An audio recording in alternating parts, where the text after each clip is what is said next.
नमस्कार विद्यार्थी मित्रांनो, जी के वाली मॅडम या यूट्यूब चॅनलमध्ये तुमचं स्वागत आहे। आज आपण पाहणार आहोत अंगणवाडी मुख्य सेविका, पर्यवेक्षिका, सुपरवायझर या परीक्षेमध्ये येणारी काही महत्त्वाची प्रश्नोत्तरे जी तुमच्यासाठी महत्त्वाची ठरणार आहेत। मित्रांनो, जर तुम्ही चॅनलवर नवीन आला असाल तर चॅनलला सबस्क्राईब करून घ्याल। चला तर मग आपण आपल्या प्रश्नाला सुरुवात करूया। तर आजचा आपला पहिला प्रश्न आहे प्रश्न क्रमांक 1।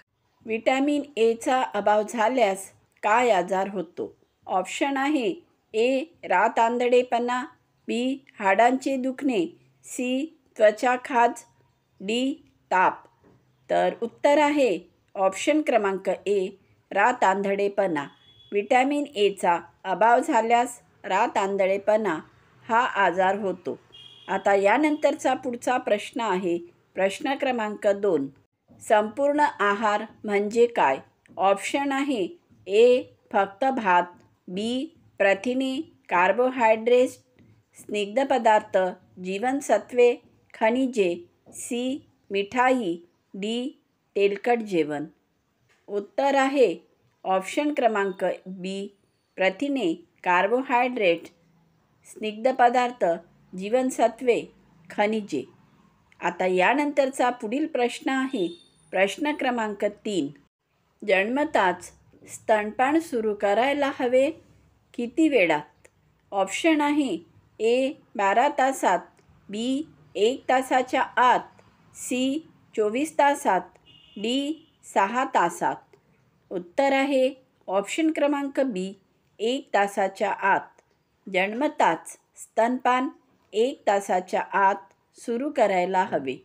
आता यानंतरचा पुढील प्रश्न आहे प्रश्न क्रमांक 4। खालीलपैकी कशामुळे कुपोषण होते? ऑप्शन आहे ए संतुलित आहार, बी झोपेची कमतरता, सी अन्नात पोषक तत्वांची कमतरता, डी जास्त पाणी पिणे। उत्तर आहे ऑप्शन क्रमांक सी अन्नात पोषक तत्वांची कमतरता। आता यानंतरचा पुढील प्रश्न आहे प्रश्न क्रमांक 5। WHO नुसार बालकाला स्तनपान किती काळ द्यावे? ऑप्शन आहे ए 3 महिने, बी 6 महिने, सी 1 महिना, डी 2 वर्ष। उत्तर आहे ऑप्शन क्रमांक बी 6 महिने। WHO नुसार बालकाला स्तनपान 6 महिने द्यावे। आता यानंतरचा पुढील प्रश्न आहे प्रश्न क्रमांक 6। सुकन्या समृद्धी योजना कोणासाठी आहे? ऑप्शन आहे ए बालक, बी किशोरी मुली, सी वृद्ध महिला, डी सेविका। उत्तर आहे ऑप्शन क्रमांक बी किशोरी मुली। सुकन्या समृद्धी योजना ही किशोरी मुलींसाठी आहे। आता यानंतरचा पुढील प्रश्न आहे प्रश्न क्रमांक 7। जननी सुरक्षा योजनेचा उद्देश काय आहे? ऑप्शन आहे ए अपंगासाठी योजना, बी गरोदर मातांना आर्थिक मदत, सी आरोग्य विमा, डी बेरोजगारांसाठी योजना। उत्तर आहे ऑप्शन क्रमांक बी गरोदर मातांना आर्थिक मदत। आता यानंतरचा पुढील प्रश्न आहे प्रश्न क्रमांक 8। बेटी बचाओ बेटी पढाओ ही योजना कधी सुरू झाली? ऑप्शन आहे ए 2012, बी 2014, सी 2015, डी 2018। उत्तर आहे ऑप्शन क्रमांक सी 2015। बेटी बचाओ बेटी पढाओ ही योजना 2015 या वर्षी सुरू झाली। आता यानंतरचा पुढील प्रश्न आहे प्रश्न क्रमांक 9। राष्ट्रीय पोषण अभियान कोणत्या वर्षी सुरू झाले? ऑप्शन आहे ए 2015, बी 2018, सी 2020, डी 2010। उत्तर आहे ऑप्शन क्रमांक बी 2018। राष्ट्रीय पोषण अभियान हे 2018 या वर्षी सुरू झाले। आता यानंतरचा पुढील प्रश्न आहे प्रश्न क्रमांक 10। किशोरी शक्ती योजनेचा उद्देश काय आहे? ऑप्शन आहे ए. मुलांना अन्न देणे, बी. किशोरी मुलींचा विकास, सी. वृद्ध महिलांचे आरोग्य, डी. शिक्षक प्रशिक्षण. उत्तर आहे ऑप्शन क्रमांक बी. किशोरी मुलींचा विकास. किशोरी शक्ती योजनाचा मुख्य उद्देश आहे किशोरी मुलींचा विकास.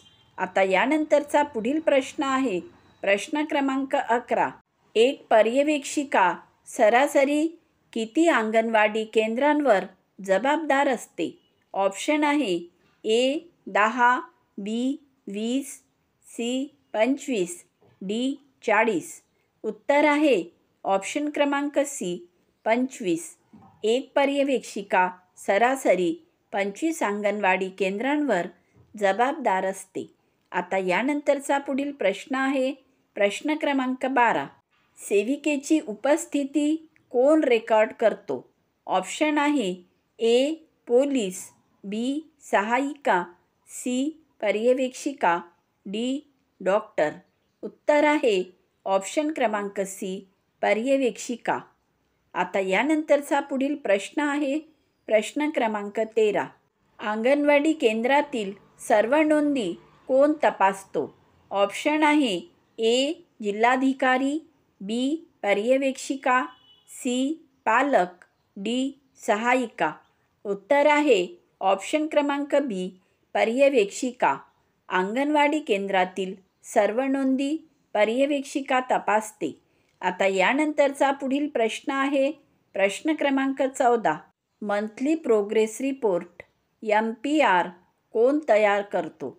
ऑप्शन आहे ए. सेविका, बी. सहायिका, सी. पर्यवेक्षिका, डी. शिक्षक. उत्तर आहे ऑप्शन क्रमांक सी. पर्यवेक्षिका. मंथली प्रोग्रेस रिपोर्ट MPR पर्यवेक्षिका तयार करते. आता यानंतरचा पुढील प्रश्न आहे प्रश्न क्रमांक 15. अंगणवाडी मॉनिटरिंग ॲप कशासाठी आहे? ऑप्शन आहे ए. खेळासाठी, बी. कामकाज नोंदणीसाठी, सी. चित्र काढण्यासाठी, डी. मेसेज पाठवण्यासाठी. उत्तर आहे ऑप्शन क्रमांक बी. कामकाज नोंदणीसाठी. आता यानंतरचा पुढील प्रश्न आहे प्रश्न क्रमांक 16. खालीलपैकी सर्वनाम कोणते आहे? ऑप्शन आहे ए. मुलगा, बी. तो, सी. खेळतो, डी. झाड. उत्तर आहे ऑप्शन क्रमांक बी.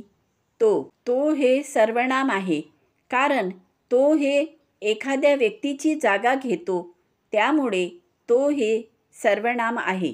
आता तो हे सर्वनाम कसे आहे तर हे बघा, आपण राम आला त्याऐवजी तो आला हे सुद्धा म्हणू शकतो, त्यामुळे तो हे सर्वनाम आहे.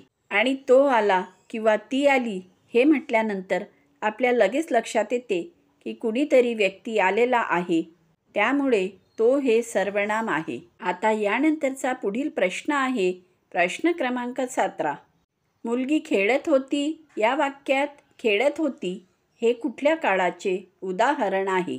ऑप्शन आहे ए. वर्तमान काळ, बी. भूतकाळ, सी. भविष्यकाळ, डी. अपूर्ण भूतकाळ. उत्तर आहे ऑप्शन क्रमांक बी. भूतकाळ. मुलगी खेळत होती या वाक्यात खेळत होती हे भूतकाळाचे उदाहरण आहे, कारण इथे त्यांनी खेळत होती होती म्हटलेले आहे, त्यामुळे ही क्रिया भूतकाळात घडलेली आहे. त्यामुळे मुलगी खेळत होती या वाक्यातील खेळत होती हे भूतकाळाचे उदाहरण आहे.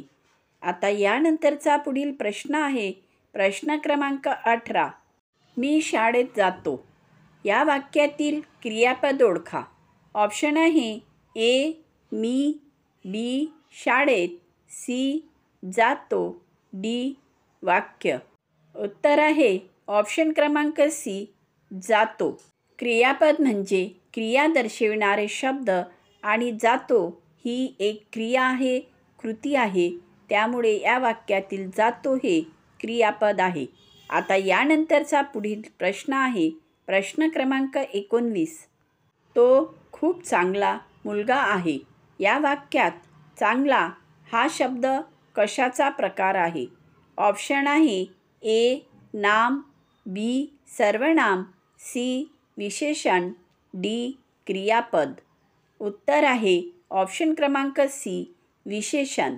कारण चांगला हा शब्द मुलगा या नामाचे वर्णन करतो, त्यामुळे चांगला हा शब्द विशेषण आहे. आता यानंतरचा पुढील प्रश्न आहे प्रश्न क्रमांक 20. माझ्याकडे पेन आहे या वाक्यात पेन हा कशाचा प्रकार आहे? ऑप्शन आहे ए. नाम, बी. सर्वनाम, सी. विशेषण, डी. क्रियापद. उत्तर आहे ऑप्शन क्रमांक ए. नाम. माझ्याकडे पेन आहे या वाक्यात पेन हा नामाचा प्रकार आहे. कारण पेन हे एखाद्या वस्तूचे नाव आहे, म्हणून पेन हे नाम संज्ञा आहे. मित्रांनो, जर तुम्हाला आमचा हा व्हिडिओ आवडला असेल तर व्हिडिओला लाईक करा, चॅनलला सबस्क्राईब करा, व्हिडिओला शेअर करा आणि बेल आयकॉन प्रेस करायला विसरू नका, जेणेकरून तुमच्यापर्यंत आमचे अभ्यासाचे व्हिडिओ पोहोचत राहतील.